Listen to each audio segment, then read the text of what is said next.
সংসদ সদস্য হিসেবে দায়িত্ব নেওয়ার পরপরই এক অনন্য সিদ্ধান্ত নিয়েছে বিএনপি।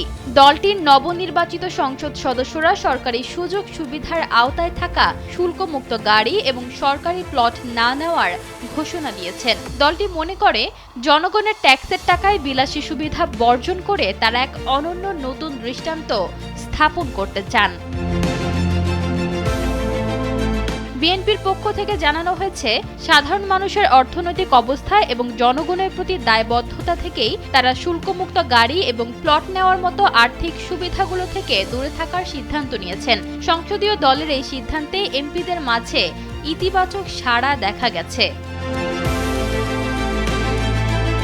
বৈঠকে উপস্থিত নেতারা মনে করছেন, সরকারি সুবিধা বর্জনের মাধ্যমে বিএনপি প্রমাণ করল তারা ক্ষমতা ভোগের চেয়ে জনগণের সেবাকেই বেশি প্রাধান্য দিচ্ছে। ভবিষ্যতে সংসদীয় কার্যক্রমে অংশ নেওয়ার ক্ষেত্রেও তারা এই নীতি বজায় রাখার প্রত্যয় ব্যক্ত করেন। এর আগে শপথ নেওয়ার পর মঙ্গলবার বেলা 11:30টায় সংসদীয় দলের প্রথম বৈঠক অনুষ্ঠিত হয়। বিএনপির চেয়ারম্যান তারেক রহমানের সভাপতিত্বে এই বৈঠকে তাকে সর্বসম্মতিক্রমে সংসদ নেতা ও প্রধানমন্ত্রী হিসেবে নির্বাচিত করা হয়।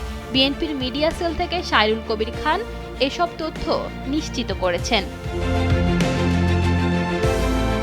ঈশিতা আক্তার, সময়ের আলো।